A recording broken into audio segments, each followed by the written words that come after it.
The morning air was crisp, the kind that fills your lungs with a sharp coolness that only comes after a night of autumn rain. Sunlight filtered softly through the maple trees lining our street, casting a dappled pattern on my porch. It was a morning that promised peace and quiet, but that illusion was shattered by an aggressive, relentless pounding on my front door. Not the knock of a friendly neighbor or a postal delivery, but the kind of sharp, commanding bang that immediately puts you on edge. I didn't need to look through the peephole to know who it was. Karen Whitmore, vice president of the Willow Creek Homeowners Association, had made it her life mission to oversee, criticize, and enforce rules with an iron fist, even if she had to invent new ones on the spot. She was known for patrolling the neighborhood in her golf cart, clipboard in hand, as if she were a general inspecting her troops. She had once cited a neighbor for leaving their trash bins out 15 minutes past collection. Another time, she fined a family for having an inflatable pool that wasn't pre-approved. Now, it was my turn in her sights. When I opened the door, she was already standing there, arms folded tightly across her chest, lips pressed into a scowl that could curdle milk.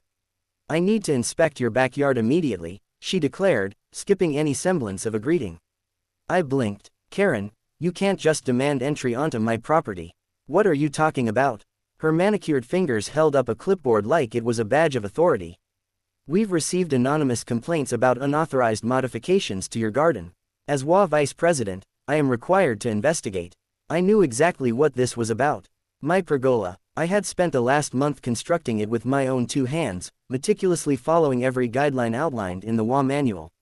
Not only had I submitted the required documentation, but I also had a signed approval from the board. Karen, however, had always despised the idea. She had previously tried to get her own patio extension approved but was denied due to easement regulations. The sting of that rejection hadn't faded, and now she saw an opportunity to exact her petty revenge. "Karen, I have full approval for the pergola. You know that. You're not authorized to enter my backyard. This is private property." Her eyes narrowed, the corner of her mouth twitching as if suppressing a scream. "I am the HOA, and you will comply." I stood firm, my hand resting on the doorframe as a clear boundary. "No, Karen, you're not stepping foot on my property." That was when the volcano erupted. Her face turned a shade of red that would make a firetruck jealous. She jabbed her finger in the air, shouting, "You are in violation of community standards. You don't get to dictate what I can or can't inspect. You're obligated to comply with any inspection I deem necessary." Her voice echoed down the street, drawing curtains to twitch and blinds to part. Neighbors were watching, some with curiosity, others with a sense of weary familiarity. Karen's public tirades had become a spectacle. I remained calm, though my patience was wearing thin. Pulling out my phone, I began recording. "Karen, you are trespassing. This is your final warning. Leave my property or I will be forced to call the sheriff."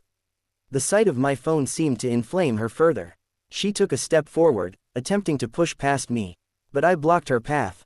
"Karen, don't test me," she sneered. "Call whoever you want. I'll have you fined, sued, and removed from this community before sunset." It was almost theatrical, the way she declared it, as if she believed she had the power to evict someone on a whim.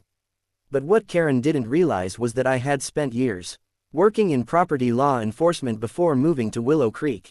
I knew my rights, and more importantly, I knew her limitations. She was about to find out that her clipboard was not a badge, and her title didn't place her above the law. Neighbors were fully invested now, phones out, recording the HOA queen in all her glory. Karen noticed and tried to regain composure, but it was too late. The mask had slipped. Her authority, which had once been upheld by sheer intimidation, was crumbling in real time. "Karen, you need to leave," I said, my voice steady, but firm. "This isn't a request." Her lips trembled, torn between escalating further or retreating. But true to her nature, Karen doubled down. "This isn't over. You'll regret this. I have influence. I have connections." But her threats bounced off. I stood silently, phone still recording as she huffed and puffed, each breath fueling her frustration. She pointed a trembling finger at me one last time before turning sharply on her heel and storming off my porch, muttering about insubordination and legal actions. As she stomped down the walkway, I knew this encounter was far from over. Karen was not the type to accept defeat gracefully. But what she failed to comprehend was that I was not the type to be bullied into submission. I glanced at the group of neighbors who had gathered across the street. A few gave me thumbs up, others just shook their heads in disbelief at Karen's antics. One elderly neighbor, Mr. Jenkins, chuckled and muttered, "About time someone stood up to her." Little did Karen know, I had already anticipated this confrontation. The moment I started building the pergola, I kept every piece of documentation, every email, every signed approval. I had a folder thicker than the HOA handbook itself, ready to be presented in any legal setting if needed. But today wasn't going to end with idle threats. I pulled out my phone and dialed the local sheriff's office. Not to escalate, but to establish a formal complaint. Karen had crossed a line. And while she believed the HOA's bylaws made her untouchable, the state trespassing laws would beg to differ. Sheriff's Department, how may I assist you? Yes, I need to report an HOA official attempting to forcibly enter my private property without consent. I have video evidence of the incident, and I would like to file a formal trespassing complaint. The dispatcher was professional, taking down every detail as I explained Karen's intrusion. We'll have a deputy out shortly to take your statement and address the situation, she assured me. As I hung up, I felt a sense of calm wash over me. Not because of revenge, but because of accountability. Karen had thrived in an environment where no one had dared to challenge her. Today, that changed. As I waited for the deputy to arrive, Karen was still pacing near the community garden, probably plotting her next move. She kept glancing at my house, arms flailing as she spoke on her phone, undoubtedly trying to rally her few loyal HOA minions. But this wasn't about HOA politics anymore. It was about respect, boundaries, and the simple fact that private property is exactly that, private. When the sheriff's cruiser finally turned the corner, its presence sent a ripple through the neighborhood. Karen froze mid-rant, her phone slipping from her ear as she watched the deputy park directly in front of my home. Karen's power trip was about to hit an immovable wall, and the days of unchecked authority were over. This was just the beginning. The tension in the air was palpable as the sheriff's cruiser rolled to a stop in front of my driveway. The flashing red and blue lights reflected off the windows of neighboring houses, casting rhythmic glows that seemed to spotlight the entire scene. Karen, who had been pacing back and forth near the community garden like a lioness stalking her prey, froze mid-stride. The expression on her face shifted from righteous indignation to a cocktail of disbelief and panic. This wasn't how it was supposed to go in her mind. She was used to people backing down, not calling in law enforcement. Deputy Collins stepped out of the vehicle. A towering man with a calm but authoritative demeanor, Collins was known around town for his no-nonsense approach. He adjusted his hat, surveyed the situation, and immediately locked eyes with Karen. His stride was unhurried but deliberate as he approached my porch, where I was still standing with my phone in hand, recording everything. "Good morning, sir. You called about a trespassing issue?" he asked, his tone professional but tinged with curiosity. "Yes, Deputy Collins. This is Karen Whitmore, the vice president of our HOA. She attempted to forcibly enter my property without permission, citing an inspection that she claims gives her authority over my private residence. I have video evidence of her refusal to leave when asked." Collins nodded, his eyes narrowing as he glanced towards Karen, who was now approaching with exaggerated confidence. "Officer, this is a misunderstanding," she began, waving her clipboard as if it were a magical talisman that could erase her behavior. "I am the acting vice president of this community's homeowners association, and as such, I am well within my rights to conduct property inspections when there are complaints." Collins remained unflinching. "Ma'am, the HOA does not supersede state trespassing laws. Unless you have a warrant or explicit consent from the homeowner, you are not permitted to enter their property." Karen's mouth opened, but no sound emerged. She wasn't used to being challenged, especially not by someone in uniform. Her hand clutched the clipboard tighter, as if squeezing it would summon reinforcements. "But officer, this is community property," she tried to argue, her voice faltering. "No, ma'am," Collins interrupted, his voice carrying a finality that left no room for debate. "The bylaws of a homeowners association cannot override the state's trespassing statutes. This gentleman owns the property. You were given a verbal warning to leave. You chose not to comply." He pulled out his citation book, flipping it open with a deliberate slowness that seemed to drain the color from Karen's face. "Ma'am, I'm citing you for criminal trespassing. You're also being documented for disorderly conduct, given the disturbance caused." Karen's bravado crumbled. The clipboard lowered to her side as her lips began to quiver. "This isn't fair," she whispered, the earlier shrillness now replaced with a meek, almost childlike plea.